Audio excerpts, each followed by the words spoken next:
طيب كل دي منتجات مصريه جديده عاملها شويه شباب جمال قرروا ان هم يتحدوا كل الشركات الكبيره اللي بتعمل شيبسي وينزلوا بمنتج مصري سعره رخيص والمفروض طعمه حلو. والمنتج ده اسمه وولف. ومن قبل ما اجربه بصوا يا جدعان تحسوا ان الكيسه بتاعت شيبسي مستورد قوي في نفسها، اللي هو بيبقى لونها كده مات، الديزاين بتاعها شكله حلو، الكيس نفسه مليان. الغريب بالنسبه لي ان ده سعره 5 جنيه وما تسالنيش ازاي. خلينا نبدا اول حاجه بطعم الصلصه المكسيكيه.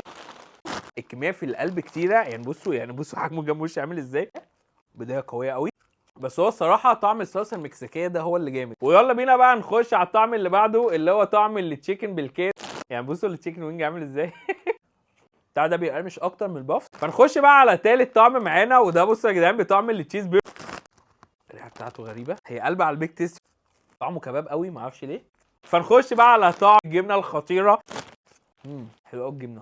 وسابع بقى طعم معانا وده بطعم السور كريم والبصل، وده يمكن اكتر طعم فيهم على الهادي.